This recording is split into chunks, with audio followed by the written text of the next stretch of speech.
Thank you for your patience. It's been a long day. We started at 11 and continued going, and now we're getting a couple of last-minute things, and I'll try and sort those out so you all know what we're looking at the same time. So this is from the delegation? It's a color version of what? Is it just the same? I think it's the same. We have a black and white version of it. So the first item is always a call to order. And so I'd like to call this regular meeting of council for Wednesday, September 21st, 2016 to order. It's 7:07 p.m. And I again apologize for the delay. Last meeting took us right close to 7, and then we had to do a bit of adjustments here. First item is the adoption of the agenda. And we have one change from the circulated agenda and one additional piece of paper, but the change is that 3.1, Bruce Woodburn, International Dark Skies designation, was unable to be with us this evening, and that opened up an opportunity for BC Transit to be here. And they had actually asked and had submitted the delegate form and summary, but we limited our delegates to 2. That opening worked out well because you thought you were on as it was. So I'm glad that worked out, and I'm glad you're here. And so that's one change. 3.1 will be BC Transit. 3.2 stays the same. And then we've also received an updated report, or I think it only has some edited things for 10.1, SSC Properties, a report from the interim municipal planner. We had a report circulated yesterday, and we had hard copies now just brought out today. So we have the most current version of that. With those, any other additions or deletions? Not seeing any. Somebody to move adoption of the agenda as amended. Councillor Seegers and Councillor Wright. All those in favor? That's carried, and thank you very much for that. And we'll move directly then to 3.1.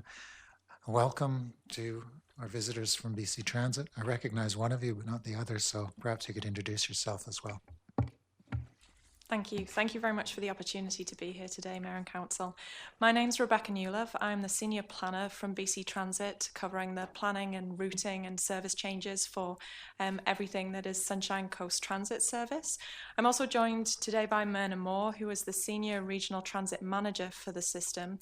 And so that means she covers things like the contract agreements and the budget elements associated with the service. In terms of providing transit service in our communities, BC Transit works in collaboration with local partners, and in this instance it's the Sunshine Coast Regional District. And so I'd just like to note as well that we have Gordon Dijkstra behind me in the audience, who is from the Sunshine Coast Regional District and manages the transit service here. Okay. Thank you. Hi, Gordon. So I mentioned that BC Transit, we provide transit service across the entire of BC, other than the Lower Mainland and Metro Vancouver. So we have about 80 different communities and about 53 local partners. In terms of changing the slides, would you like me to do? Thank you. Thank you. The idea around the perfect.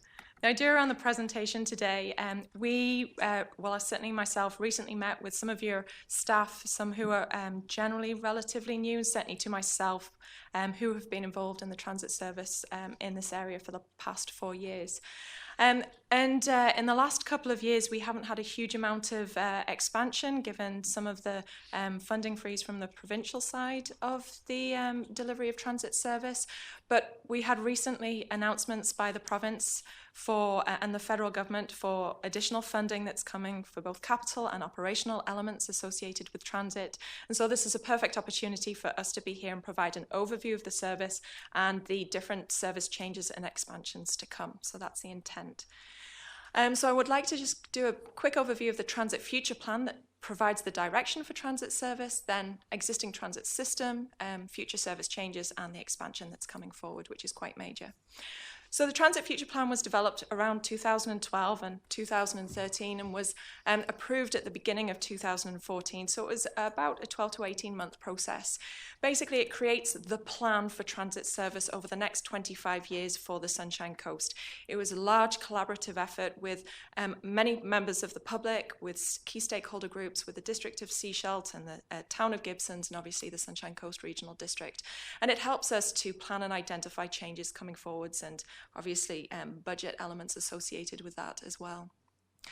The reason I just wanted to put this timeline for the Transit Future Plan up there is to identify that there were 3 key phases to developing the plan, and each of those phases we went out to the Sunshine Coast Regional District and presented to their committees and the board, and we also actually came for information to present to the District of Sechelt and the Town of Gibsons as well, and we had key stakeholder meetings and public engagement for each of those phases. So certainly the plan is very much developed by input from the local community. It was very much a collaborative effort. You can see there a lot of instances of the community engagement, and we had surveys out that resulted in about 750 responses from your public members. So the plan itself, it sets quite ambitious targets for ridership growth over the next 25 years, and trying to move from the mode share of about 2% of all trips to about 5% of all trips over that timeline. And this map gives an indication of what the future of transit would look like. The different coloured elements speak to whether it's frequent service, so 30 minutes frequency or 15-minute frequency or better. And so that's the blue, and the green is local service. And then the orange lines, one you can see up there to Tawanek, are more intermittent service or targeted services, so it may be 1 or 2 days a week or 1 or 2 trips a day rather than being a frequent schedule. The Transit Future Plan also talked about handy dart service, so there are 2 types of service. Conventional, which is what you see in the rider's guide, that has a structured schedule, so you go out to the bus stop to ride that service. And we also have handy dart or custom transit, which is a door-to-door service to provide transit to anyone with accessibility issues. So since the Transit Future Plan was approved, the Sunshine Coast Regional District had a strong appetite to move forwards with implementing the priorities. The key priority in the plan was increasing the frequency on the main route, which is the Route 90, which stems from Sechelt along the highway through Gibsons to the Langdale Ferry Terminal. And the reason behind this is that we actually change our schedules 5 times a year to correspond with ferry schedule changes.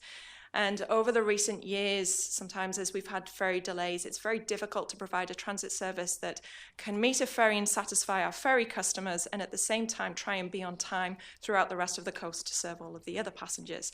And we have about 30% when we did the Transit Future Plan that were ferry passengers. So it's 70%, the rest of those riders can be impacted if we are holding our bus to try and wait for a delayed ferry. If we increase the frequency on that corridor enough to be able to move away from the ferry schedule, we're addressing those issues and we don't have to necessarily change the schedule 5 times a year. So that was the top priority.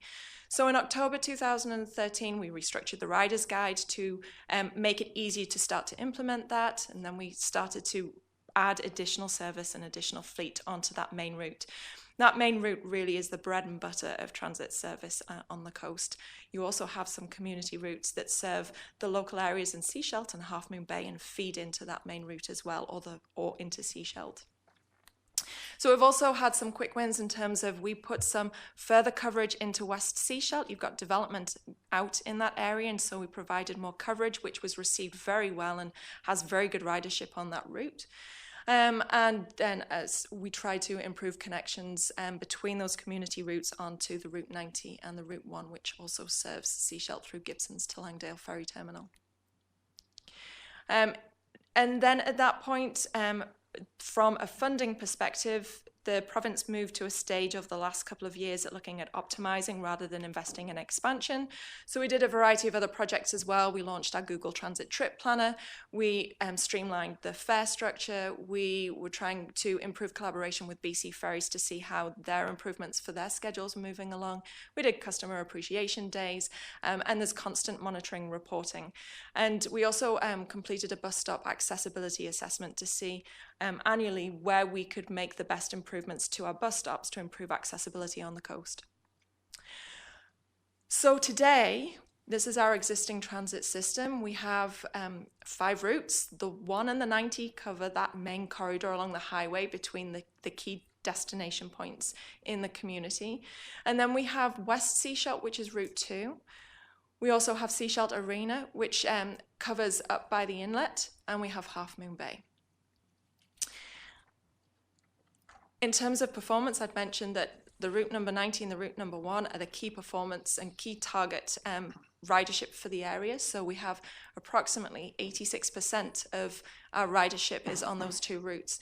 And then West Seashelt follows that, and then there's less ridership on Half Moon Bay, and I suppose the poorest performing one is the Seashelt Arena route. The way we look at it is at rides per hour. So the Route 90 and the Route 1 do particularly well in terms of the number of rides that we get back for the investment that we put onto the service. And West Seashelt also performs very well as well.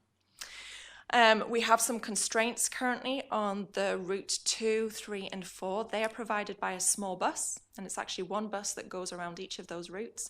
And as we've moved to an accessible vehicle, and we have longer travel times because we accommodate mobility aids coming on board and wheelchairs coming on board, we've found that the timing on those routes has become very tight, and we're having some on-time performance and reliability issues. So in order to address that without expansion at this stage, we're either needing to cut service, or we need to find an area where we need to remove sections of a route to be able to provide the same level of service for the same budget that we have, but be able to address that reliability issue. So in October of this year, we are moving forwards with some change to the service. One of those changes you can note on the Route 3, which is the blue line, and it's to restructure that route. So instead of going all the way up to Highmore, it's to pull it back to shorten the route and turn around at Harbour Way instead. Now, the section beyond Harbour Way up to Highmore has particularly low ridership, extremely low in terms of comparing it to the 25 rides per hour or 10 rides per hour for the rest of the system and those community routes. It's something like 0.2 rides per hour. So we're not impacting very many people by reducing this, but what we are doing is ensuring that those riders that are riding the rest of those community routes have reliable routes, have a reliable schedule and good on-time performance. So that time is reallocated onto the rest of those routes. We're not spending any money, we're not saving any money. It's reallocated to make sure that the performance of the schedule is better reflecting the time that it needs. The additional change is to Route 2 West Seashelt. We're actually going to extend a little bit further into West Seashelt, which requires very little time, just to provide more service. We've had requests from the public. So in terms of future expansions, we have funding available as of September next year. We also have 6 medium-duty vehicle buses that are ordered for that time period, and we are looking to implement a good portion of the Service Priority 1 from the Transit Future Plan, which is to increase frequency on the Route 90 to 30-minute frequency at peak times. Currently, it's anything from an hour service to an hour 15, up to 2 hours at the end of the day. So what we're trying to do with that is make a more reliable schedule for people and passengers all across the coast. September 2018, we'll be implementing additional bus and additional hours onto those smaller community routes, and we'll be trying to take the Route 4 Half Moon Bay to approximately hourly service in the schedule.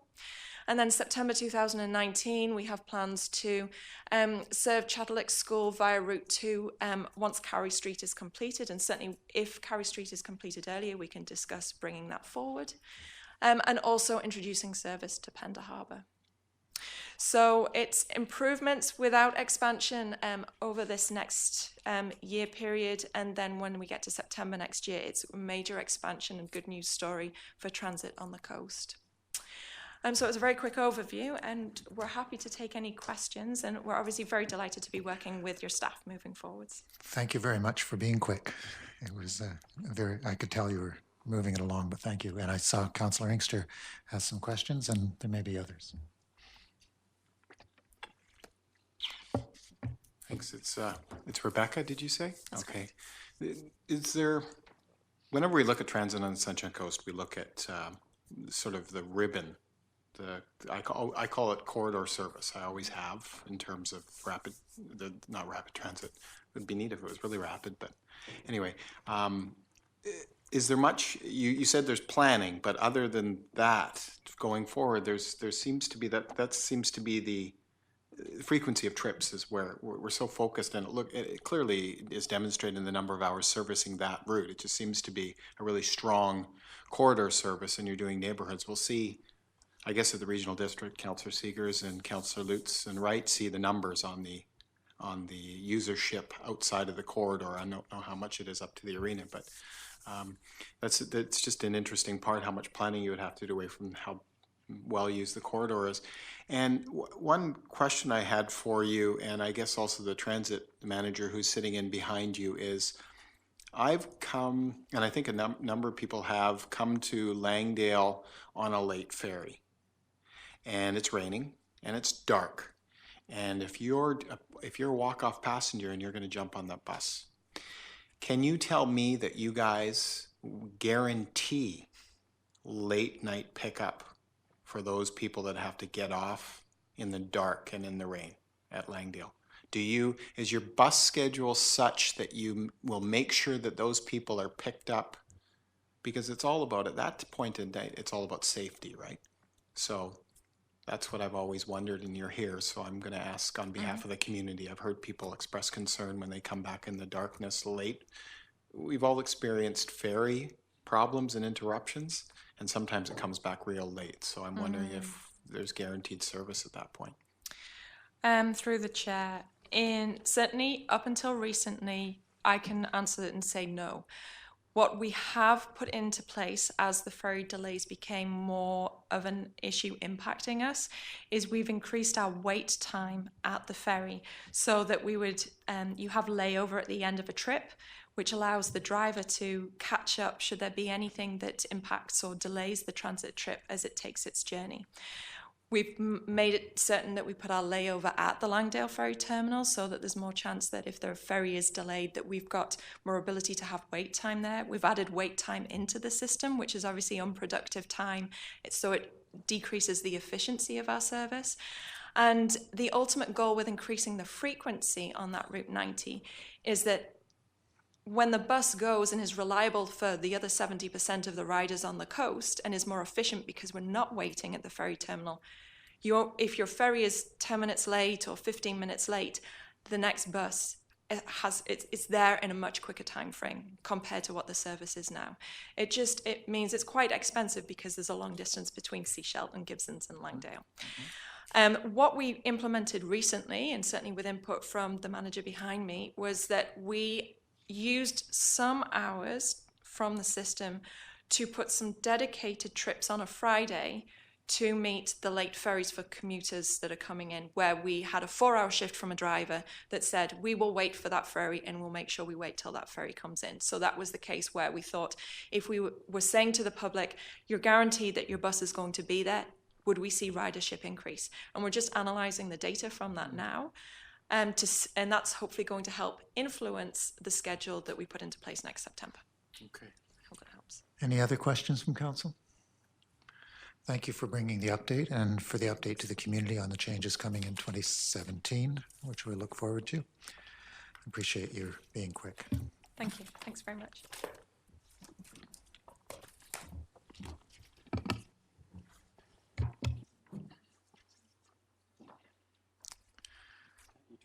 And you might be able to catch a late ferry.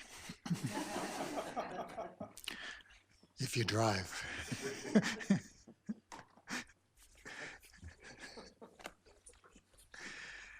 And item 3.2, SSC Properties, and Werner and Todd.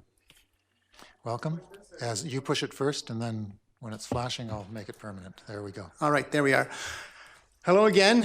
We won't take much of your time because I know you've had a horrible day, but we want to give you some great news that we've come across and part of our continual updating of our project. Can we have our slide show? As we know, the future of everything, including our project, is not really about us in this room. It's about the people that are coming after us. And that includes, of course, all the wonderful kids in the neighborhood, all the students in our schools, and I think it's worth recognizing them. There we are. And I'll use that, thank you. One of those is Magnus Manson. He goes to Chadlech. He's just finishing off now. He's actually on a special year because he's also part of the International World Cup downhill mountain bike team. He's been riding for the last 2 years on the World Cup circuit. These are his results for this year. He's come first in Whistler. He's come second in Washington State. He's ridden 5 World Cup races this year, and he's finished in the top 10 in most of those races. And for a young guy who basically, my impression of the sport is riding full speed down the grouse grind with your eyes open, it's a pretty scary thing to do. A couple of weekends ago, he actually came second in the World Championships as a junior on the international tour. And I just wanted everybody to know that. It's quite a feat for someone from our community, and he deserves to be recognized. And he's also a fantastic human being, if you know him. All right, I'll jump in here for this chunk. Quick update on our farm. So last time we talked about one event. Oh, you turned it off. Turn it. The center one? How's that? Perfect. So I just wanted to give a quick update. We had an event that we talked about the last time we were here, but this is kind of a synopsis of what our demonstration urban farm has done this year. It's a very small, we have a 1/4 acre up there. I actually think it's a little bit smaller than that in size, but in a 3-month time period, we pulled 2,000 pounds or 1 ton of food from the garden, and there's still more there. We welcome people to come down, and if it's open, then you'll get some free food. The food was given to people freely, whoever wanted it, and we also made donations to groups like the Arrowhead Center, the Food Bank, and the U Transition House, which are all great initiatives, and we're really happy to be a part of that. With our 60-plus acres that we have available, plus 7 acres of community gardens, if you do the math, we're looking at about 600,000 pounds of food grown locally on the Sunshine Coast every 3 months if we had a full year growing season. So we can really, really make an impact on the food that's grown on the coast and providing fresh organic produce to the people of the Sunshine Coast. We also this year, and we're also already receiving numerous requests from people, Sunshine Coasters, who want to get into agriculture, want to get into farming, and they're saying, "What can we get started next year? What can we get going?" And we're ready, as we've already told you. So we'd love to get some of those initiatives and some people working on the coast in what they're passionate about, which for many is growing produce. Another thing that we installed was the demonstration of the non-potable water use. We've started this non-potable water for agriculture, and it's an initiative of ours where we've installed 2 taps for all the locations where water is accessible. One red, which is non-potable water that's taken from Shannon Creek shortly before it arrives at the ocean, and then one which is SCRD, drinking water. And for the purposes of our property, we virtually haven't used any SCRD water at all. Everything for the agriculture is used from the non-potable source. And we will want to continue to do that throughout the entire property, along with rainwater and gray water collection. But this idea of using non-potable water for everything except for personal consumption. And arts and culture, we're heavily involved in the arts community on the Sunshine Coast. The plan is to integrate through the whole project many art spaces for performance art and artists on the coast to display their wares. We have connected with local artists. We're a sponsor for the Regeneration Project, which is outside of the Seaside Center. The Body of Light documentary, for those of you that have had an opportunity to see it. Had numerous ceremonial welcomes from the Seashell First Nation band out on the property. Local musicians at all of our events.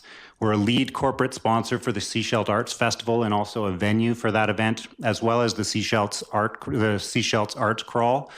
We were a venue last year with a part of the regeneration work, and we are again going to have a venue on the site for this year.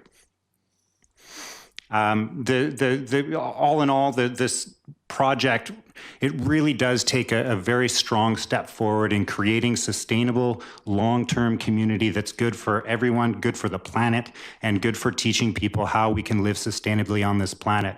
I'm a strong proponent that we all know that we have to start changing the way that we live if we want to continue to live here. So this project can be a guide and a teacher of how we can do that moving forward, and we all want that to happen. So over to Werner.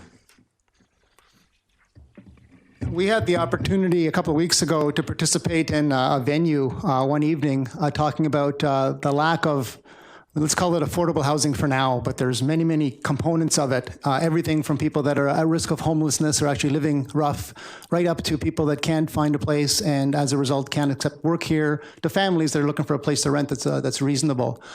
We do have a lot of spaces on our site, and you'll know that because you've all read the applications that we've sent in. But I specifically put up Scott Avery's picture there because he made a fantastic point at the meeting. His point was every developer talks about affordable housing, every developer promises to do it, and once they're almost finished, some of them actually get around to it. And I talked to Scott afterwards, and I said, we want to be unique in this capacity as in all other capacities. So last Friday, we actually sent out a press release that looks not like that at all, but basically unveiled to all the local media as well as 60 people that we knew that are involved in the designing, the development, the construction, or the support for any kind of affordable housing project in this part of the world. To send us their ideas of what to do on some of our properties. So in our case, at least, we can do this first. We've got a deadline of October 31st. If you know any designers or pocket neighborhood builders, people interested in tiny homes or co-housing, Habitat for Humanity, not-for-profits, support agencies, anyone who wants to solve this problem with us, we have, as you've seen in our plan, the will, the need, and the ability to work with those people immediately upon approval to make sure that we can solve this problem once and for all. It's not insurmountable, but it certainly takes some novel thinking, and I think the world's evolving to that point. All levels of government are stepping up with support. Hopefully we can take advantage of some of that. Even if we can't, we really believe that unless there's a commercial solution to affordable housing, there's never going to be enough for everybody. So we want to actually look at that aspect as well. It's got to be something that can be done as a mainstay for as many parts of the Sunshine Coast, British Columbia, Canada, the world, as we can possibly demonstrate.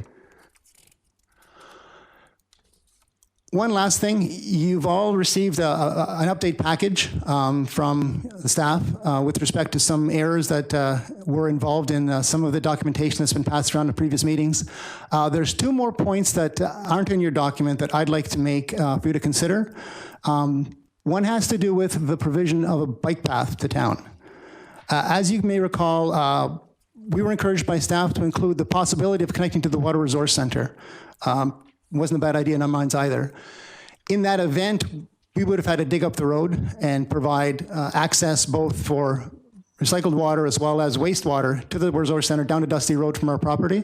And we thought if that's the case, it makes great sense if we're tearing the road up anyway. When we put it back together, why not give people who are trying to cycle into town, take their scooters into town, walk into town, a safe way of doing so, because that doesn't exist right now.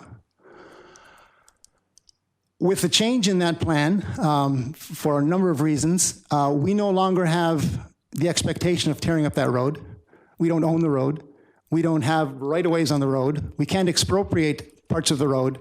Therefore, we can no longer commit to doing that without much more discussion with staff and with you and a better plan than what we had envisaged back when this phrase was written. In fact, if you look at the sustainability analysis that you're also given an update of today, they also recognize that because of the changes, we've gotten credit for just about every criteria they noted. But when it comes to actually providing a bike path, they know we're not there yet because there's more discussion required. We're looking forward to that discussion, but that discussion needs to happen. The second part is a bit amusing because I know some of you were chuckling the last time this came to first reading. Had to do with a clause in our commitment package that said, in the future, you can ask for anything you want and we'll give it to you. We would love to do that, but a long time ago, we stopped believing in Santa Claus too. So this is another component that I think requires more discussion. We have a lot of commitments in our document already. I think there's 42 commitments, all based upon a very detailed analysis by staff of our application, the amenities we're providing, as well as the sustainability aspects that the Whistler folks helped us to quantify and entrench into our zoning application. We don't think this is necessary, but of course, that's your decision. One thing I forgot to mention about the garden is that we, like I said, we still do have a lot of produce, and we brought another basket with us. So there's some paper bags beside it. So anyone in the audience or anyone of councillors or staff that would like to bring some fresh produce home picked this morning, please feel free to do that. And all I want to say in closing is that we're really excited and we're still looking very much forward to hearing from the public to see whether or not we've caught their ideas properly. Thanks for your time. Thank you very much. Any questions from council? Then I think we'll just thank you very much and move along. Thank you. And we'll just keep that the way it is.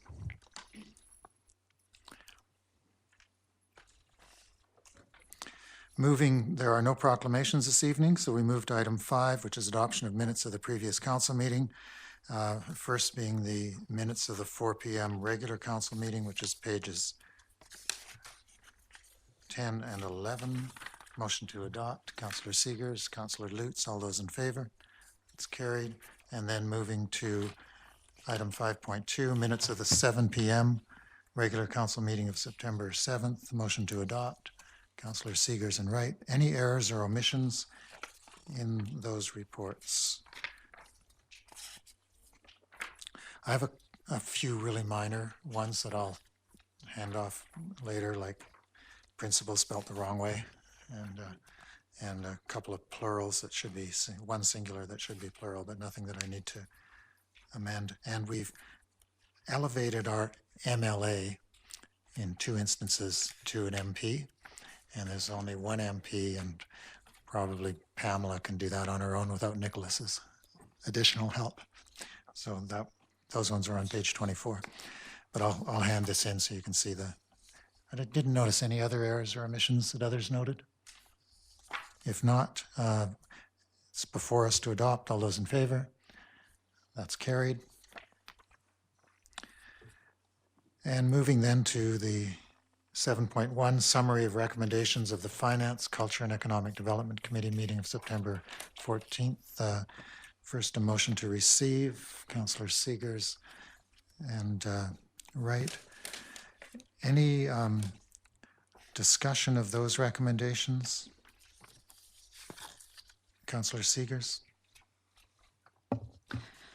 Thank you. Page 29, number 10. Yes. I was looking at the wording of that and I didn't know if it was quite clear indicating what we were looking for staff to bring forward. Yeah, and it's not. yes, I circled that one as well.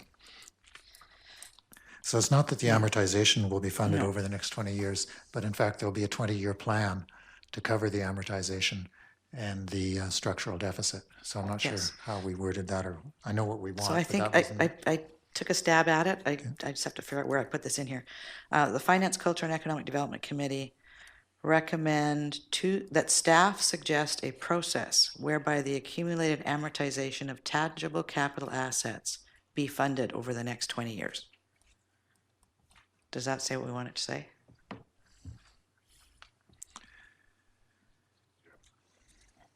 Because we're not going to fund it next year. No.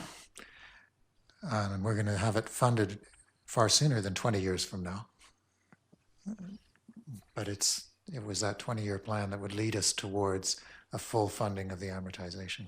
Mm-hmm. So you want to read what Sure, Councillor Seegers had again? That the Finance, Culture and Economic Development Committee have staff suggest a process whereby the accumulated amortization of tangible capital assets be funded over the next 20 years. That should get enough. Because you wanted them to come back with the process that takes us on that path. And Councillor Mueller? It was just perhaps in response to that comment. It seems that we're at the strategic stage, in my thinking anyways, that process might not be the right word, process, but I agree with what you're saying wholeheartedly. Yeah, whether it's process or plan. Yeah. Strategy. Okay. With that amendment, I also think we should look at recommendation number 5 and change the word take to prepare, that the committee directs staff to prepare a draft student bursary policy for council consideration, something like that, rather than direct staff to take a draft.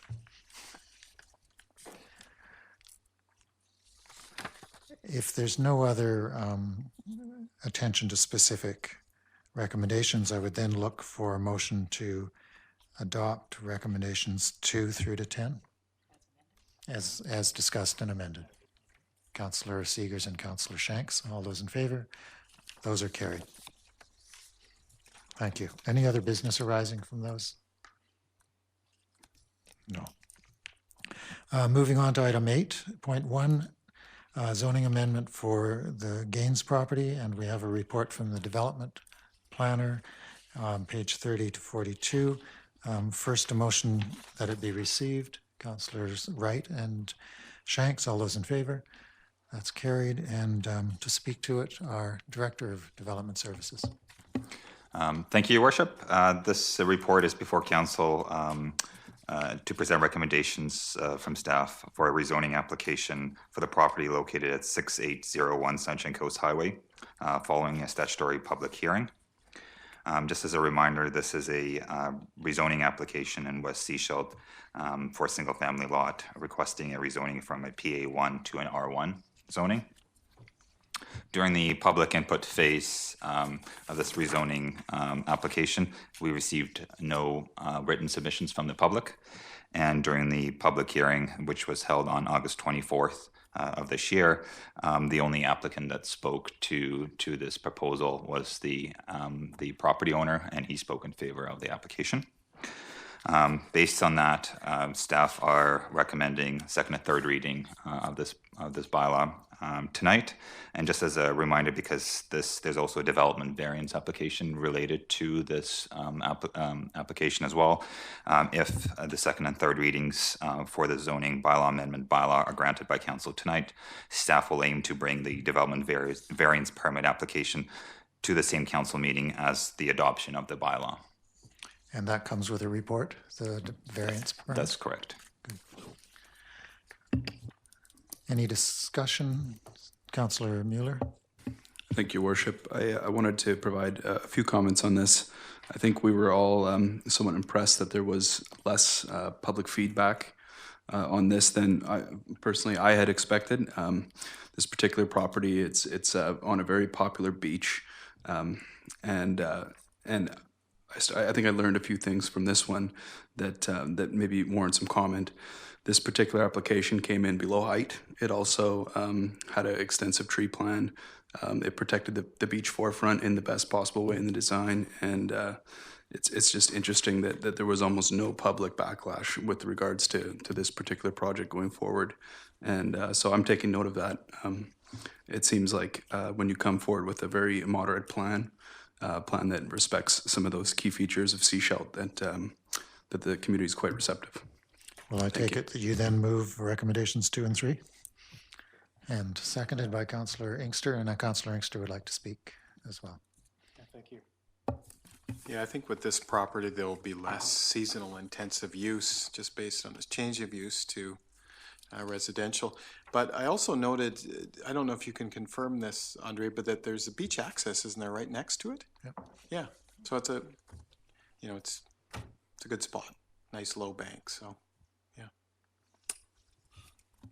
There's a road allowance and beach access, which will remain. Any other discussion? All those in favor of the 2 recommendations? That's carried, which then means we move to page 43 and the actual bylaw, which is bylaw number 25276, 2016, a bylaw to amend District of Sechelt zoning bylaw number 25, 1987 by rezoning a property at 6801 Sunshine Coast Highway from PA1, Public Assembly 1, to R1, Residential 1.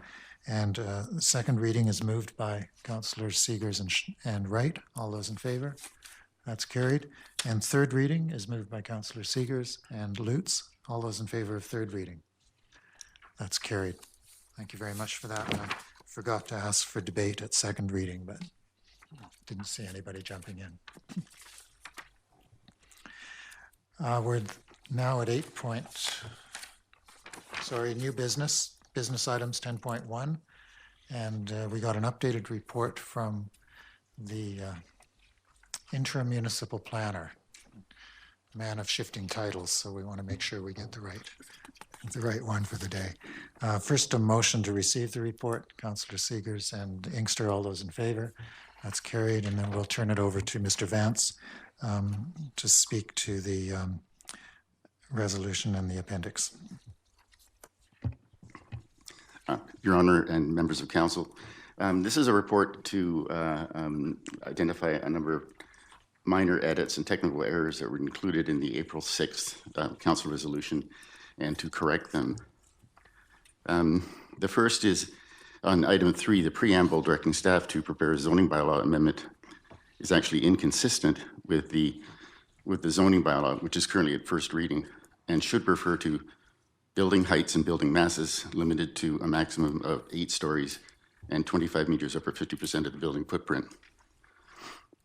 I think there's a slide here. I think we have a slide.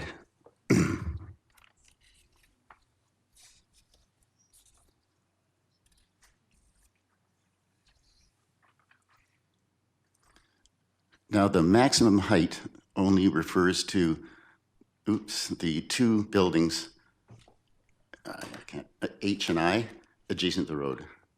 And only 50% of those 2 buildings could be at the 8-story level, while the remainder is restricted to 6 meters. 6 stories, sorry. In SSC zoning bylaw 25-271, which is at first reading, only Ocean Walk's neighbor H and I may be increased to 8 stories, as I just said. Item 4A should be amended to accurately reflect the names of the parks, the amount of land to be dedicated, and to commit to provide public access in perpetuity to Waterfront Park. Item 3 should be deleted, as item 4 identifies the total of 42 hectares of parkland dedication, making 1.3 redundant. Item 1.5, now 1.4, is amended to reflect the proposal for the public marine facility, which will be public, but as the future operation of the facility has not yet been determined, the reference to gifting has been removed. And finally, item 1.8, now 1.7, is amended to refer to the correct amount of land to be reserved for agriculture from 27.05 hectares to 28.5. And the recommendation is that Council amend the resolution passed at the April 6, 2016 regular meeting of Council in the form attached as Appendix A at second reading following the public hearing for zoning amendment bylaw 25-271, 2016 SSC properties. Okay.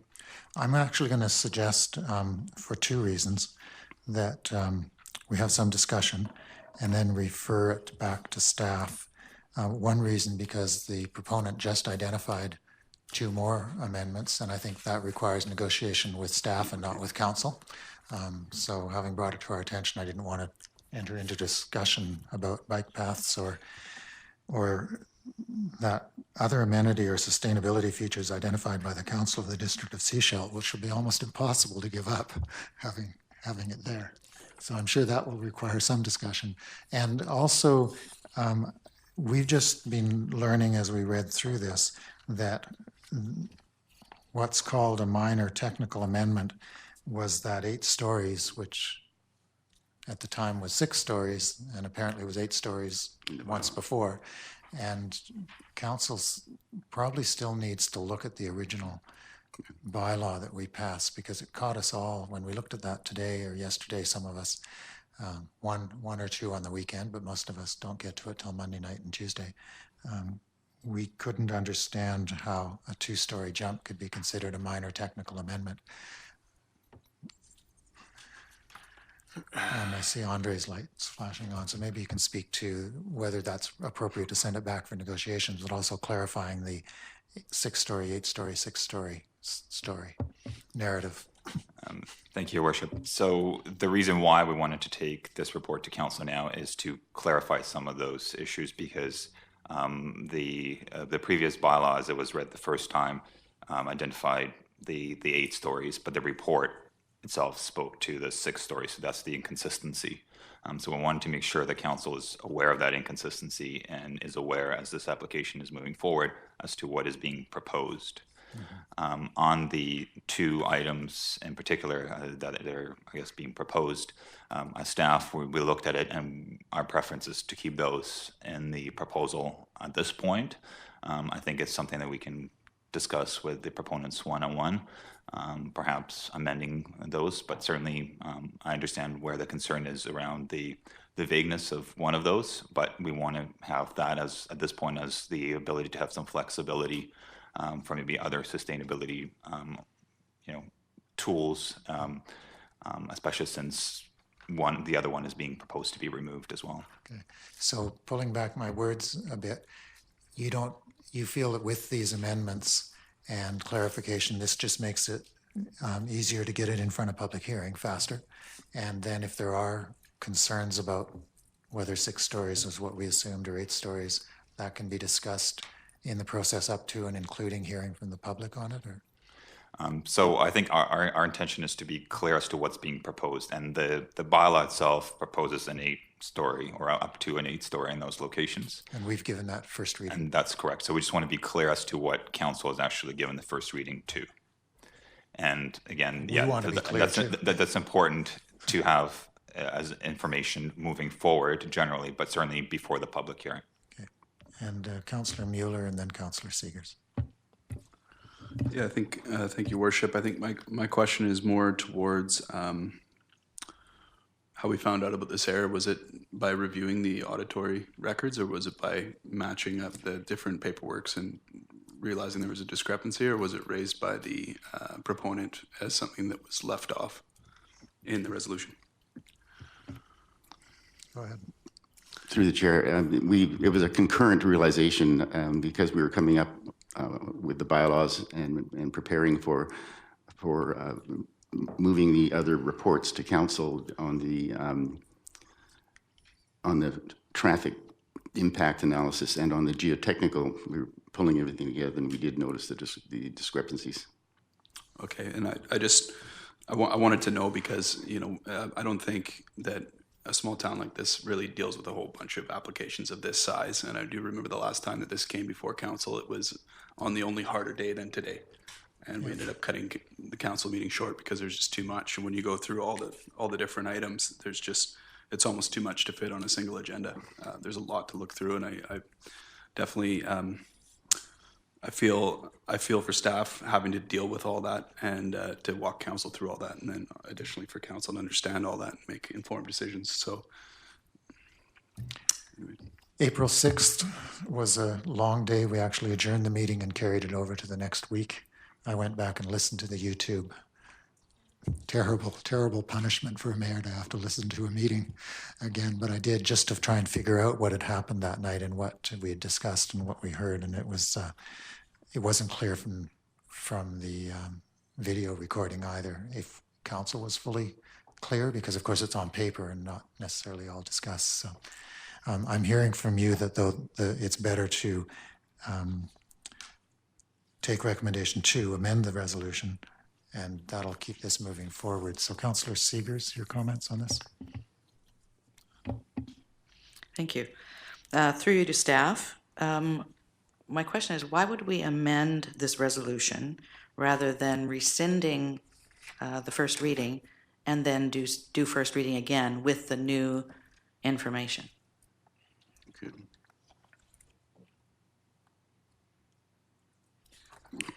In part because it's an appendix and not the bylaw, but I don't think there's, I think there's an alternative, just a set of choices there. Thank you, Your Worship. Too many mics on, trying to be on, okay, thanks. Thank you, Your Worship. It's a very good corporate officer question. I haven't analyzed it in advance of this meeting, and I think I've mentioned several times I'm looking very forward when we have a full-time corporate officer. So we'll take that question under advisement, and I'll review that with. I'll take a look at that question. Well, because I would actually make the motion now that we rescind first reading that we've done and do first reading under these new guidelines as presented. But we don't have the bylaw in front of us. We only have the appendix in front of us, which is the part that they want amended. And I don't want to rescind a bylaw that I don't have. They only want to amend the Appendix. The to the bylaw. appendix. Yeah. Appendix A. So this is an appendix which lists the directions and the final adoption of the bylaws be conditional on. So these are conditions. They're not actually in the bylaw itself. The bylaw itself is fairly clean, and it has the zoning and the land use and all those things in it. So I think this will get us to the same place. What we want to do is get to the public hearing with less delay. And I think if we rescind it and have it come back when we've got the bylaws, it'll be like my referral, it'll be 2 weeks. And I think the staff's trying to caution us away from that. I see So what you're lots of saying lights is I going could on. do Appendix A, we could pass just a- resolution, and then we could also request that this move to public hearing. It's already referred to public hearing. We don't want to do that again. It's already heading Have we there. already, and We haven't set requested? a date, but it's going. I didn't believe that we've actually passed that. I thought we passed first reading, but have not passed that it go to public hearing. Yeah, it's conditional on the reports, Right, and we were told earlier today that those reports are in.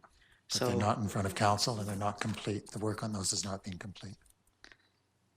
and we're probably a month away from public hearing Could be. at this point, which needs notification, et cetera, to the public. So if we requested that public hearing be scheduled, then that could go forward, and those reports would be before council and complete prior to public hearing. We don't know that. That's the whole thing staff has been trying to tell us for the last several months. There's work that the proponent needs to do that will complete those reports, and as soon as that's done, we can move it to public hearing. Setting a date in advance of that simply runs the risk that those reports will not be complete, and the work that needs to be done will not be done. We've had this discussion in camera and out of camera and a number of other places. So I think we want to be careful about trying to push the agenda ahead of the work that's actually being done. We've got a process in place. We've got a director of planning that's trying to get this forward in front of public hearing. And you'd like to speak, actually. No? Take your light off. We've got. Okay, I'll comment on that. Yeah, please do. In other plans that have come forward, we have said, we give it first reading, we put it to public hearing and request that the proponent get us documents prior to that. And in most cases, that has gone forward in time. From what we've heard earlier today from staff in the Public Works meeting, those reports have come forward. There's minor pieces that are in process, and we are about a month away. And given notice, we could actually move that forward. Staff want to comment on that? Too many lights on at the moment. Okay, thanks. Thank you, Your Worship. And forgive me because this predates me. So my understanding is that council had a motion and provided direction to staff that council wanted to see a geotechnical report as well as a transportation impact study prior to setting the date for the public hearing. We're waiting to have both of those reports in. They're fairly close, but there's still some steps that need to be completed prior to them being, prior to us finalizing those and being able to take those to council so that those could be received for council's and public's information and the date for the public hearing could be set following. Councillor Seegers completed, or Councillor Mueller will come back if you'd like to think. Thank you, Worship. No, I think for me at least, I've followed this application through accessibility to planning and community development and to here. I'm very familiar with the large strokes of the proposal. The issue is all the minor details, and if memory serves correctly, there's been very, very many times that these have changed the week after we get our agendas, and small changes that keep occurring. And it's, I think, partly as a result of just moving a little bit ahead of where we're ready to go. And I think it would be in the best interest of everyone just to get the final thing before us. This changed already. I mean, in my take of our procedures bylaw, this is inadmissible because it's changed already since Friday. With something this large, we need to understand all the details, and we need to have them clearly before us in a way that doesn't change a day or an hour before the meeting. So that's my take. Thank you, and I think you are reading the procedure bylaw probably correctly, and we excuse ourselves often when we sometimes shouldn't. I think Councillor Inkster is next, and then Councillor Wright. Yes, thank you. This is a big project, so we'll see what kind of changes may occur to its final iteration. But I think one of the parts to this presentation that I guess Mr. Vance is he's referencing a particular point, but I think it's a reminder to us when we in fact do go to public hearing that there's on the back end of the site anyway, because it tears away from the ocean, which is a smart way to do viewscapes, is that there's a fair amount of density in that back end of the development. So I think it's a reminder for council and for the public when they speak to the issue that there's going to be some density as part of the massing as in the project. Thank you, and Councillor Wright. Oh, thank you, Your Worship. I'm going to support the recommendation. I want to get this to public hearing. It'll be very interesting to see what the public has to say about an 8-story building. Equally important will be what the fire chief has to say about an 8-story building. So I would suggest that we just move it forward and get it to where it's got to be, and we'll hear what the public has to say. And we'll make our decision after we hear what the public has to say about it. Thank you. I think we do have, I'll get, just to clarify process before I go to Councillor Seegers, we did have the second recommendation moved by Councillor Mueller. I don't know if anyone seconded it though, so Councillor Seegers? Okay. I thought after speaking to it, I said, so you would move this, and he said yes. Okay. I think that's the last one. Okay. Councillor Seegers? So I guess a question to Councillor Wright, with your comment, are you indicating you'd like to see this go to public hearing at this point as well? Or just clarification? Councillor Wright? Oh, thank you, Your Worship. Not without the proper documentation that we've asked for. Okay, so I agree with Councillor Wright. I think this needs to get to public hearing as soon as possible. Our staff and the developer, I mean, both sides are spending an inordinate amount of time on this property, and we still haven't heard from the public whether or not the time that you've put in is on a project in an area that they will actually support. So I think we need to get beyond back and forth and get this in front of the public. So I would like to see staff bring forward those reports ASAP so that we can schedule that public hearing. And I personally would like to see it complete before the end of October. Would you like to pass this recommendation number 2? Or I will move pass this? Move it, recommendation move it. number 2. And seconded by Councillor Wright. Thank you. And there's further discussion. So at least this is on the floor, and this will get Appendix A done. Councillor Lutz, I think, is. I think you ended up getting there before I got Councillor Lutz. 3 solid lights on. We're all working. We can all talk at once. Councillor Mueller, Lutz, and Inkster. So I just wanted to clarify my comments that I'd made. I have, at this point, I appreciate that the proponent is going through our process. I think that perhaps the amount of staff time we've been able to dedicate to this so far has not been adequate. It's so huge of a proposal. For me, there have been too many changes too regularly for me to really have a strong sense, and this exactly follows that, a strong sense of exactly what's being proposed. 8 to 6 is a major change for me. I can't support it getting put forward in that way. It's nothing to do with the proponent or the project. I just don't think the process is up to my standard. Yeah, we're trying to get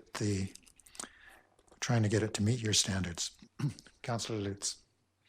Thank you.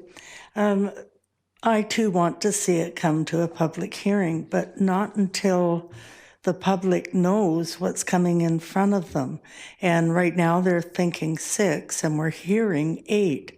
To leave the amendment to 8 till after the public hearing doesn't give me a lot of comfort. I want the community to know that they're looking at a possible 8 stories for 50% of 2 of the buildings before they go into hearing, because it's just too big a change for me. So I'm not sure how we get there, if we amend it now, or I need some guidance. Yeah. I'm not sure how we get there. I believe, and staff can correct me, they're intending that if we amend Appendix A today or pass this second recommendation, we've endorsed Appendix A as the final version, which is actually going forward. That means it will be attached to the bylaw for the public hearing, and people will know that at the moment it's 8 stories. We can hear and listen. We wouldn't technically amend that until the bylaw's fully in front of us again, which is why they say second reading.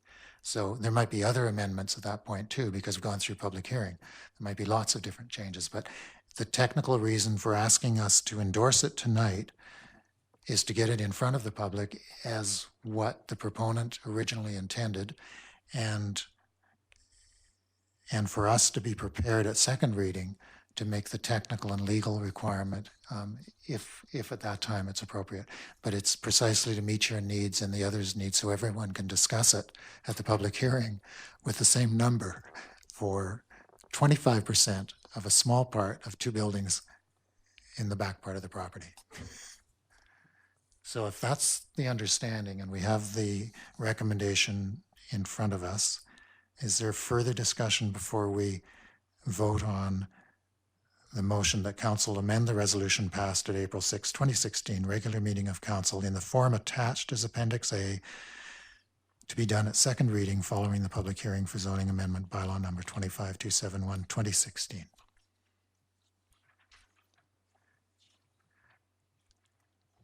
All those in favor? Any opposed? One opposed? Thank you, and that's carried, and it will be one step closer to where it needs to be. A question of interest from Councillor Inkster. Point of order.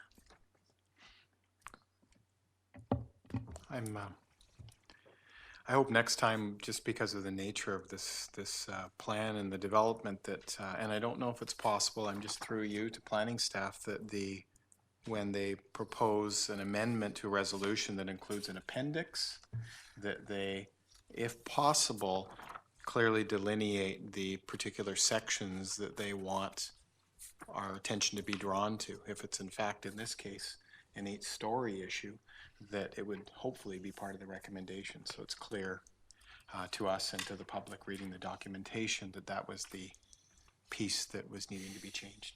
Yeah, I think there was an issue of trying to save paper, because we would have needed the old appendix, a second set with track changes in it, and a third one with the final ones in it. And I agree that 8 stories that we need to see to be able to follow through. Yeah. They were hoping they could walk us through it. Yeah. They almost did. Almost.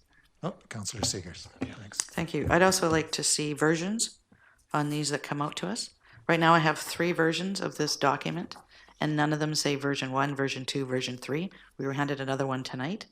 So, and I do this electronically, so how do I know electronically which is the correct version when they're all exactly the same and no identification as to what's changed? So I would like versions identified, could be date stamped, time stamped, so that we know when it's coming out. Thank you. Thank you, and that speaks to the procedural standards that Councillor Mueller, or it echoes the procedural standards that Councillor Mueller was mentioning. We can move now to item, looking around cautiously to see if there's any other lights on. We can move now to item 10.2, which is an update to the screening tool, pages 53 and 54 of the agenda, and again, a report from the interim municipal planner, a motion to receive the report. Councillor Shanks and Seegers, all those in favor? That's carried. And Mr. Vance. Your Worship, members and council, this actually you do have a slide showing the revised screening tool, or partially revised with the rationale in it. But we had a number of comments from the public meeting and following the public meeting when we discussed the screening tool and in relation to SSC, that it really didn't have a sense of what the strategies are attempting to achieve and why. And so, in advance of the public hearing, we thought it was important to develop a rationale for each of the strategies, which really will describe why it's there and what it's intending to achieve, to give the community a better sense of the role the tool is playing in moving SSC towards sustainability. And this was attached electronically to the agendas, and was there also a paper available so the community might be able to see it as well, or the media on that? And it's, can you show us on the screen where the rationale section is for, say, this, if the strategy for thriving community that is sustainable? That's the wrong one. Okay, we'll look for another slide. No, the rationale does not show on this. On this one version. On this one. Okay.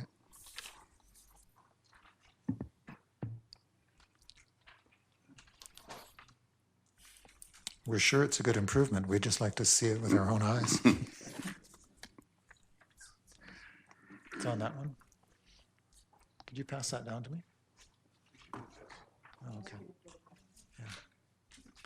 This is a paper version of what was attached online to the on the district website and on the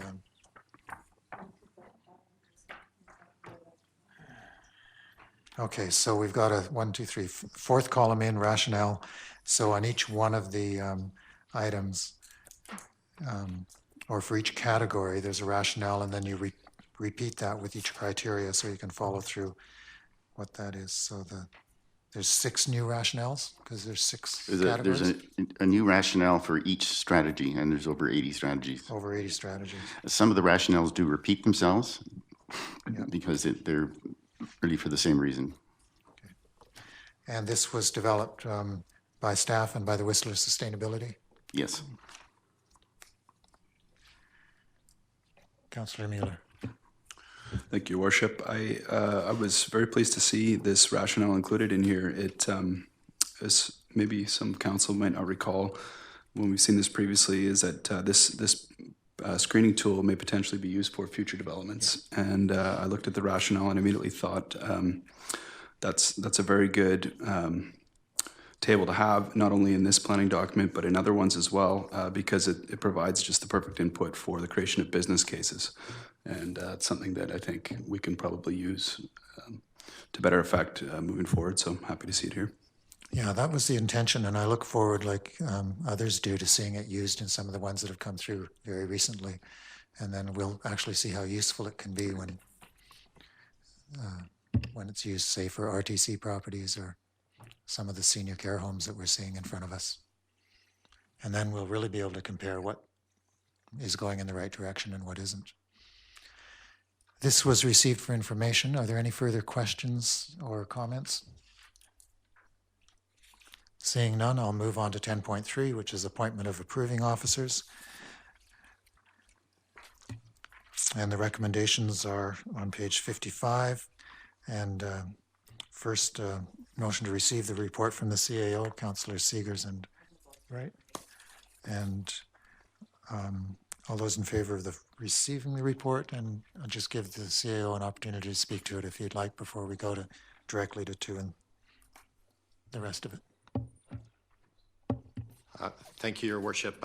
It's largely a housekeeping item, just to appoint Andre Isakoff as the approving officer for the District of Sechelt, and the rescinding of all previous appointments. And my question was whether we have a deputy approving officer. Oh, because sorry. it says an appointment of approving officer and deputy approving officer be received. Thank you, Your Worship. That is a error. So the deputy approving officer can be taken off that resolution. We had discussion of the need of a deputy, and ideally we would have a deputy, but because we're still in transition, we don't want to keep on making these changes of appointments, and we feel that there's adequate resources for any approving officer functions. And in the event Andre isn't here at a critical point, council can appoint someone else at that time. Or when we're, I was going to say fully staffed, but when transitions are all over and there's as many people as we're going to have in the organization, we may then have a deputy approving officer. Possibly, yes. Possibly, okay. And Councillor Seegers has offered to make the motion that follows, that Andrei Isakoff, Director of Planning and Development, be appointed approving officer for the District of Sechelt, and more importantly, that all previous approving officer appointments be rescinded. And that's seconded by Councillor Inkster. Just make sure we find them all. There was a few in the last. All those in favor? And that's carried. Thank you. And we move to item 11, reports from councillors. And I'll start, if I may, with Alice Lutz on the left of council table, my right of the audience. Thank you. It's been a busy few weeks, including a retirement celebration for one of our workers here in Public Works, Tony. Also, various public meetings with Vancouver Coastal Health and Trellis, as well as Downtown Business Association little meeting the other night. And I'm looking forward to attending UBCM next week. That's my report. Thank you. And Councillor Shanks. Yes, Your Worship. I've heard a lot of comments in the last week or so about the RTC development on the waterfront here. Aside from that, you probably recall at the last meeting I was somewhat distracted and didn't give a very full report. And in fact, I neglected to mention some people that I would like to thank for their input as regards putting on our car show, Coasters Car Show. And that would be Kim Kingass, who basically looked after all the paperwork on our behalf and made sure that that went to the necessary people that had to receive it and kept us on track with that. Aside from that, there was John Devison, who sit down and set up the number of barricades, pilings, signage, and everything else that we had to have in place. And then he was on holiday, and Graham Poole was the one that looked after it and made sure that, in fact, it was in place. But over and above that, Perry Schmidt, I don't know where he finds the time, but he was always there throughout the entire weekend that our show was on. And his input and looking after so many different details was exceptional. So I'd like to just thank those people for having participated and made the show what it was. Thank you. Thank you. And Councillor Inkster. I think he's Councillor Shanks, I think he's an empty nester now, so a little bit extra time. The lots of the public meetings have been mentioned, the meetings that we've had, and one thing I want to just touch on real quick was the Wood Expo that I think a number of council members were at. last weekend just to see the wonderful things that are made with wood, either on a small scale or a larger scale, including a couple of, I guess we'd call them go-karts that were made out of wood that my kids particularly loved and wouldn't get out of. Just beautiful to see all the wood that comes, and many of that wood probably from our forest. And I just wanted to, and I think it'll be mentioned later, but just a heads up to all of council before we need to leave town, is that I believe this is the weekend for Oktoberfest, and which is good because I think we'll all be here for that. And I'm looking forward to going there and seeing Councillor Mueller in what I heard was Lederhosen. That's what I heard anyway, so I'm looking forward to that. Yeah. Thank you very much. Councillor Wright. So quick. Thank you, Your Worship. On behalf of the SCRD, attended the Infrastructure Committee meeting, and then on behalf of the district, I think there was about 5 meetings that I attended, somewhere between Trellis and Vancouver Coastal Health and all of those. It was quite an interesting time.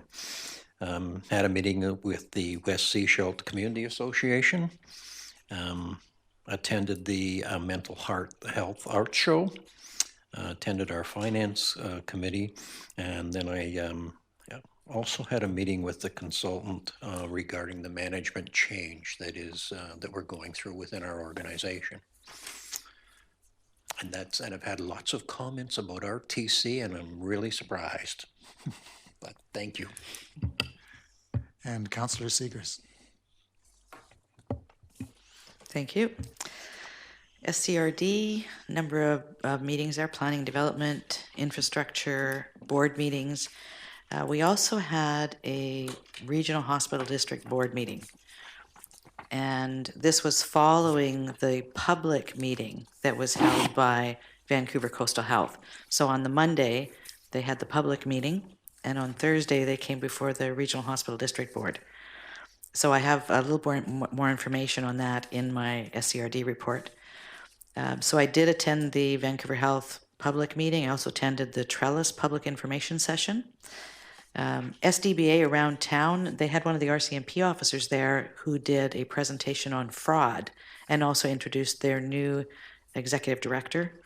I attended the Wood Expo, dragged my husband, and then I couldn't get him out of there. Seniors planning table meeting I attended, and library board meeting. So library board will be having a joint meeting, a joint municipal library board meeting again very shortly to bring forward the plans in the next stage to bring that back to council. So that's my report. Thank you. Thank you. And Councillor Mueller. Thank you, Worship. I, like many of the councillors here, I assumed it was a very, very busy couple weeks. And when I looked back, there was not as many meetings as I thought, but I realized that the type of discussions we were having in those meetings were probably some of the most complicated and important that we've had. So anybody who was at the FCED last week will have known that. It was a very vigorous discussion, very good. Additionally, like the other councillors, I've been preparing for UBCM. The first time we went there, I was kind of taking in the whole atmosphere of the place. I didn't speak much, but this time I'm working through the UBCM resolution book, preparing comments. And if anybody who has looked through that book or would like to and provide me with some comments or some prompts, I am still finalizing my comments on those. Additionally, wanted to report that I've accepted a director position on the Jellyfish Project Society, which is a local environmental initiative. And from here on, I will be declaring any conflicts that come with that position. But I think what probably has been keeping me most busy is just the final planning as a volunteer for the Oktoberfest. And for me, that's really what it is about. Sometimes we forget to be reminded that this is a volunteer position on council. I ran in the other day to one of the councillors that was not elected, and I kind of jokingly said to him, well, this is great. You're not on council. You can do all that volunteer work. And he does, volunteers a ton. And I really admire that. You know, in Sea Schultz, when you look at the events that we've been able to have, Canada Day, Light the Lights, the Rod Run, Oktoberfest, supposed to be very well attended. These are all volunteer driven.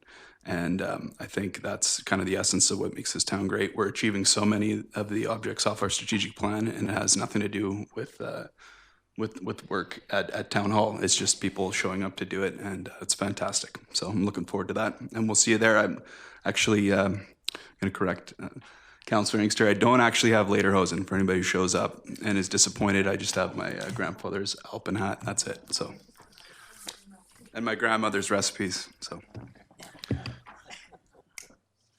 I'm still sorting out why some councillors are so interested in seeing other councillors in short leather. But we're looking forward to the German food, for those that aren't vegetarian.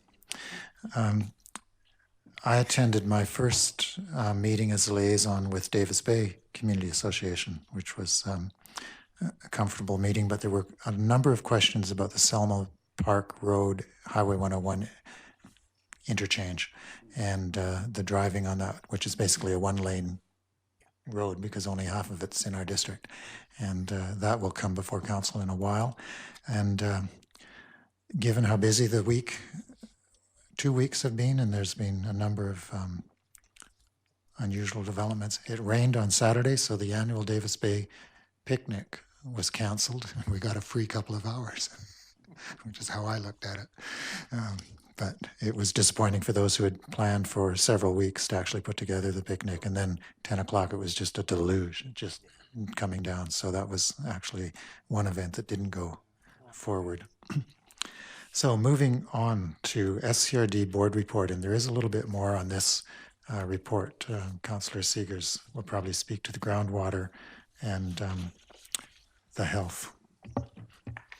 Thank you. There are copies at the back of the report and a handout from Vancouver Coastal Health. So I'll go through this for those of you who don't have this. So at the Planning and Development Committee meeting on September 8th, staff presented the report to the SCRD with the comments that they were going to be forwarding to the Burnco environmental assessment process.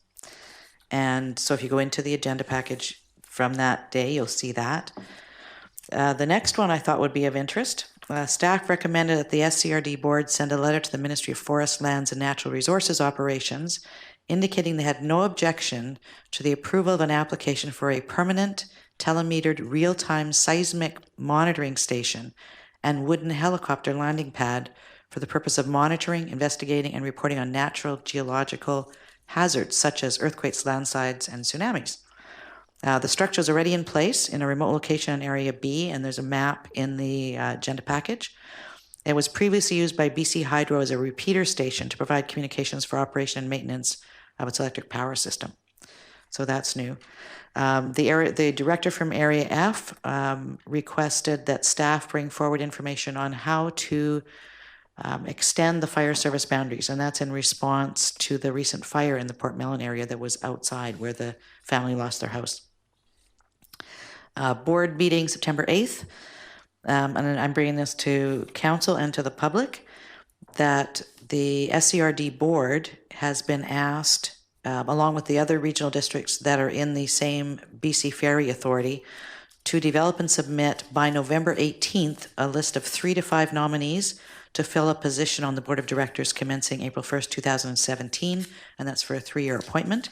So if there's anybody in the public who has somebody they'd like to bring forward, please put those names forward. Another one, we've been hearing from the public about, why are we doing metering and why aren't we looking for additional water sources? So staff provided the committee at the Infrastructure Services Committee meeting on September 15th, so if you're looking for that information, with a copy of the scope of work that's being used to finalize the RFP in order to secure a qualified consultant to conduct stage 1 of a groundwater investigation study. And the study will be conducted in an effort to determine the feasibility of supplying groundwater to the Chapman water system. And it has all of the various components. So what would the potential cost be? What is the quality of the water? How do we actually feed it into the system?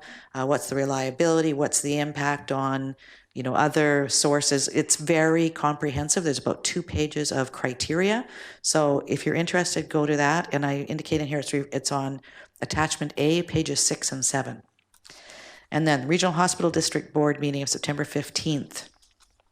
John Murray, the Regional Director for Capital Planning for Vancouver Coastal Health, gave a capital update to the board. He gave the update. They received capital funding update from Ministry of Health in June of 2016, and that was funding information through the 2019-2020 funding cycle. So he first looked at Vancouver Coastal Health and how that would be used over the next while, and then narrowed it down to our regional hospital district. And then finally, a cost share request was made to the regional hospital district. So in this regional hospital district, 60% typically of the capital expenditure is paid by Vancouver Coastal Health, and 40% is paid by the regional hospital district. So they're looking to replace 2 18-year-old washer decontamination units. So 18 years old, washer decontamination units. They're used to disinfect and dry the surgical instruments, anesthesia materials, glassware and blueware. Blueware would be those little blue shape thingies that you use in the hospital, either, you know what I mean. Both units are required to support clinical and surgical operations. So the regional hospital district actually approved that. And Karen Olson. So Monday of that week was the Vancouver Coastal Health presentation. Karen Olson was hired Tuesday. It was her first day. She was introduced as the new Chief Operating Officer for Vancouver Coastal Health, replacing Mike Nader. And then Lauren Tyndall gave a verbal update on the residential care at the request of the board. And she passed out a frequently asked question sheet, which I've provided to council, and there are some at the back. But I also put in this information here, the link, because it's actually on Vancouver Coastal Health's website in the About Us section and news. And there's new residential care center in Seashelt, and they're continually upgrading the frequently asked questions in response to what the questions the public is coming forward with. So go there and ask your questions. If they're not asked there, please put them in and get answers for them. And that's my report. Thank you. Thank you. That's a full report, and reminds people there's a lot of stuff going on at the regional board that we need to know about. Thank you for that. Moving on to items of information. 12.1, a motion to receive the Sunshine Coast RCMP Detachment Monthly Crime Statistics. Councillors Wright and Inkster, all those in favor. Any comments on those statistics we have in front of us? As I was looking at them, I was thinking it's been a while since we've had the staff sergeant by as well, so it might be time to re-invite him to speak to some of these, or one of his staff people. Motion to receive the Seashell Visitor Center statistics, Councillor Seegers and Lutz. All those in favor? Any comments on those reports of tourism in August? Councillor Mueller. I just wanted to note one thing in particular. As we can see, the local residents and the BC residents dominated our visitors over the summer, but I was really impressed to see the sizable amount coming from Europe dwarfs entirely by about 3 or 4 times coming from the States, which is not expected. So that's something that I think is inordinate and probably merits some attention. Mm-hmm. And the local residents' use of the Visitor Information Center and Volunteer Center is a good indicator of the melding of those two. Councillor Seegers. Thank you. I recall in past, we actually would have a comparison of previous year to this year. So, and I've noticed the last couple of reports we're only getting the month. So I'm wondering if it's possible to request that we get the comparison again. Yeah, I think staff should follow that up. Year over year is always of more value. Item 12.3, release of items from closed council meetings. We have one motion to release, so a motion to release item 12.3, Councillor Seegers. Actually, it's already been made in camera, so it's here in front of us now. And that's on issues of compliance and bylaw enforcement. And council correspondence, a motion to receive, Councillor Seegers and Wright, all those in favor. And are there any of that correspondence that quite a list this time.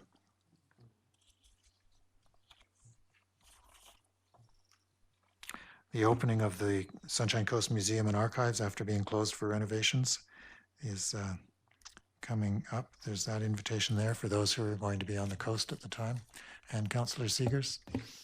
Thank you. The one for Habitat for Humanity.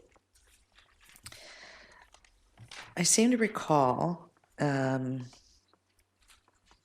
there were some concerns by Moti about the actual access onto the highway from the road that is being used. And I'm wondering, I mean, I know our staff is fairly new and may not know about that. And I think prior to us... What page is the letter on? Page 2. It's right behind the... Oh, it's the first one. It's the first letter. So I think we need to get that piece sorted out with Moti and Habitat for Humanity. I know they've had some change there as well. Oh, and Andre's got his light on. Through the chair, because it's a phased development, my understanding is that they were, the Ministry of Transportation allowed Habitat for Humanity to construct a certain number of units before needing to acquire a access from the back lane.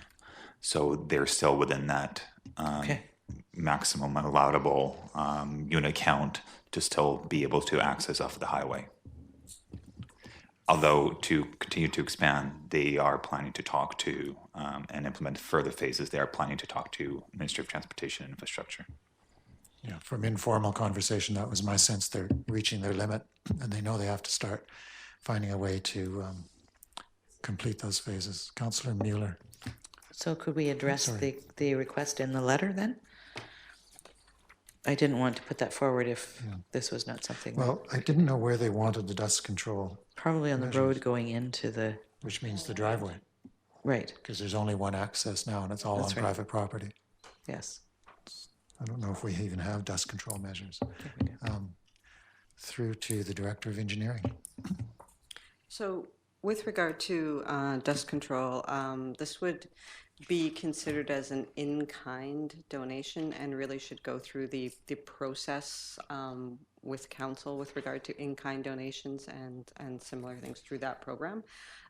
We have reached out to the letter writer and indicated as such. So at the moment, we are not performing any dust control measures because we do not have any it hasn't gone through the process yet for us to be able to do that on this property because it hasn't gone through the process to be endorsed by council. Okay, so they've been informed that there is a process. Correct. And not just the grant and aid, but actually there's an in-kind process because our public works and parks people, as we know, are very generous with their time and equipment. So that process is, as it's being put in place, they're being directed into that so it can be more formal. That is correct. Okay, is that satisfactory, Councillor Seegers? Thanks. And Councillor Mueller. Thank you, Worship. I just wanted to pull out the item on the Regional Economic Development Board update, just because it's now on a public agenda that perhaps we may be able to provide the public with some statement as to how we're moving on that. And I would, I guess, look towards the corporate officer and CAO on that. Yeah, I think that's fair.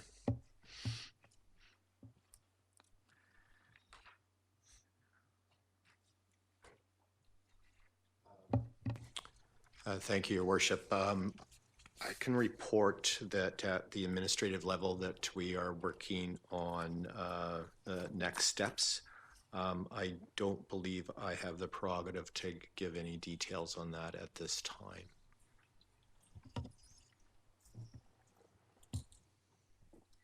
We're all musing. Okay, thanks. It is being moved along fairly quickly, and we're hoping that all of the three governments will have their work completed quickly. Councillor Seegers. Thank you. Page 5.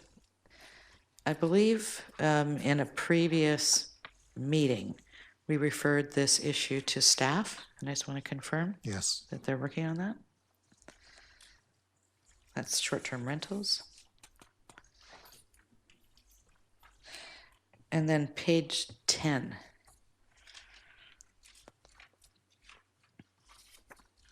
This is a letter to us with regards to affordability of housing and the Legion.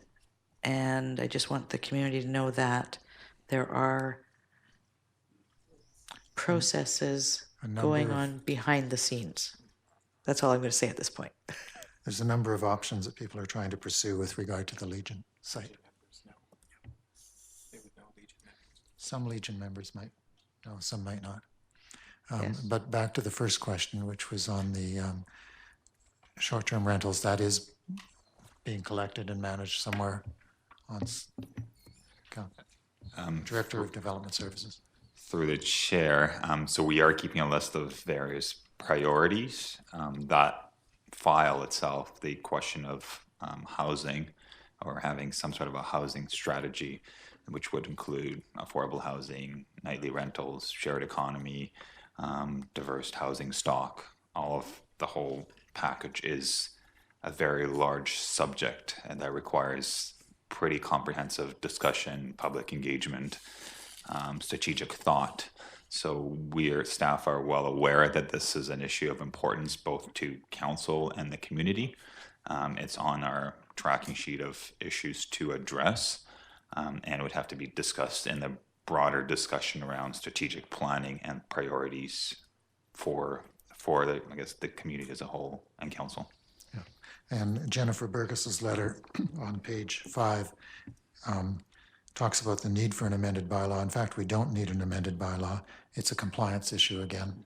Our bylaw does not allow short-term rentals where there's no resident on. So as I wrote in one of the local papers, compliance and bylaw enforcement, compliance with all our regulations is something we're turning our mind to with too much regularity.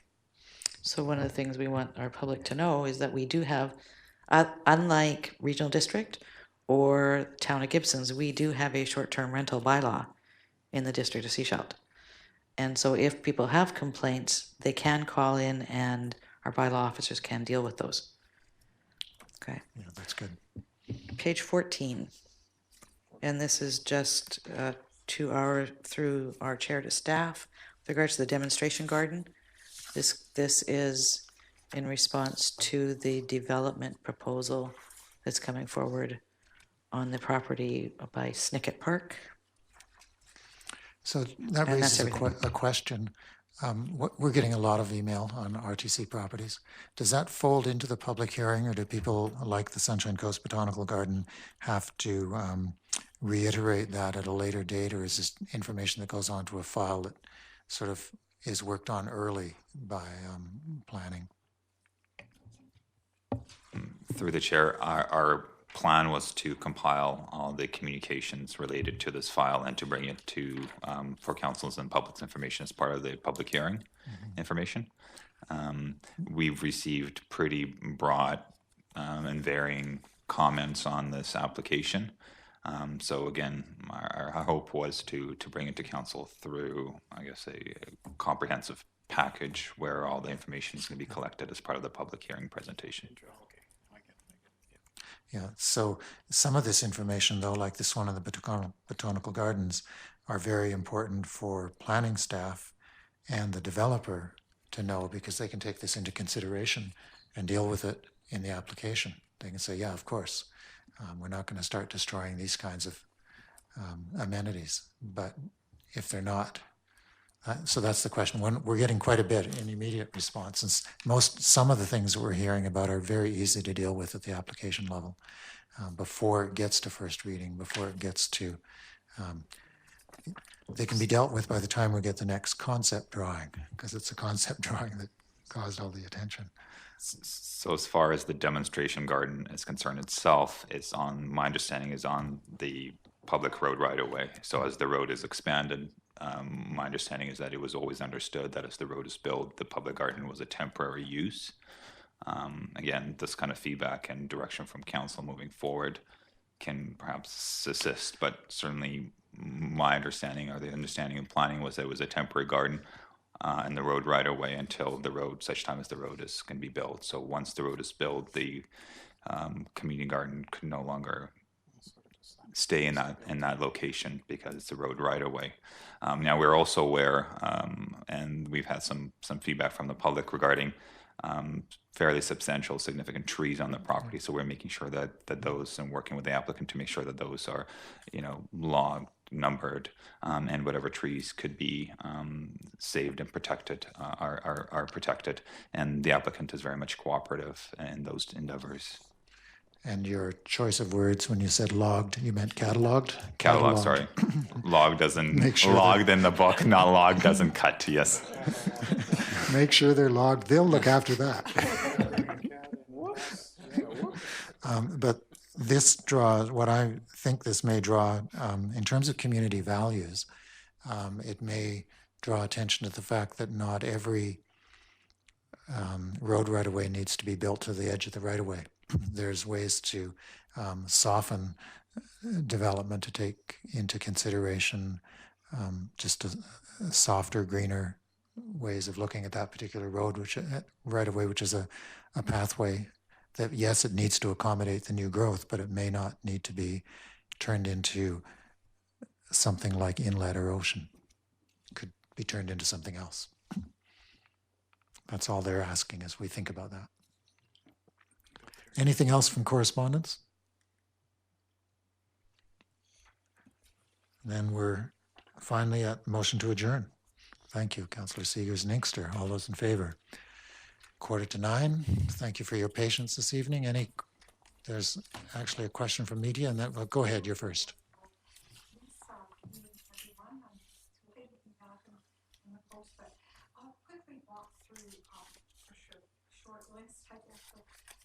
First of all, with querying the questions and commentary on transportation, I'm personally thrilled to know the Canada Harbour, the 2019 projecting up towards the harbour. I have a relative in the Deer Park, and it's not been necessarily prohibitive, but for me too, like personally speaking, it would be excellent, and I do see definitely, of course, burgeoning growth up coast, absolutely, and this, I'm sure, would unfold as an imperative. Definitely the elliptical route, I'd love to know about, keep in touch on the conjoint points and points to pick up, and also the fare and ridership. The numbers there, and also alternative fuels. Are we going to be moving into more green fuel or technology? I'm not necessarily saying plug-in at middle point, but electrical buses, but that kind of thing. And also, I'd like to speak as well to, this is a commentary, the night safety issues. I do believe at Roberts Creek, there's a multiple clicker on the bus stop where you flash and flag at night. This would possibly be an expanded thing for consideration. It's maybe system-wide. That and then that you want to pick up. I also remember years ago. Land of the Midnight Sun. I don't think this was an LED situation, but in Sweden there were clear plexiglass bus stops, and they were warmed by the light in some kind of organic or self-replenishing manner. It seems to me Okay, thank you for your comments. And then a route, the route up to Corpus Bay, that seems to be a blind spot, and I didn't hear that being addressed. I imagine with the proposed Quay, the Quay, Ocean Walkway Quay, that Corpus Bay would be. There is an intermittent bus designed for Tewanek. That was mentioned. Okay, and then also too on water, the Bermuda roof system. There's no aquifers on the island of Bermuda, we've had in place since moment one, a 400-year-old technology of water catchment in private and public buildings. I believe it's about 80% of buildings on Bermuda have this functioning water system that incorporates very wide, like, half a sidewalk wide gutters, and crawl spaces are actually catchment pools for private residences or something else. With all due respect, do you have questions about the business we conducted this evening? Okay. Just finally on the, not to, forgive me, but I'm babbling tonight. I'm as clear as mud. I'm so sorry. Sure, I'll just walk and go quickly through the agriculture. Fantastic. I remember in Saskatchewan, the water issue was solved 55 years ago by Grandpa's water tower. Every neighborhood or conjoint half a dozen, I wouldn't remember the radius, but anyway, water towers were where grandfather would go and load up the water truck. And this water was used primarily for the private gardens and the livestock, but crops were, of course, covered by. Okay, thank you very much for your information tonight, Penny. We appreciate that. Thank you. And there's somebody else with questions now. So, Christine. I'm not sure what was passed out to council tonight. I was wondering if I could get a copy of that. And I wanted to find out if it has on page 52 in the package, number 26 for SSC properties, one of this stipulations is connection to the district sewer system. Where are you? Page 52, number 26.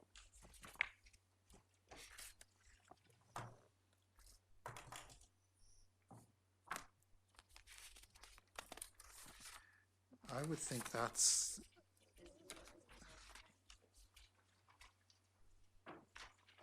I assume that was amended.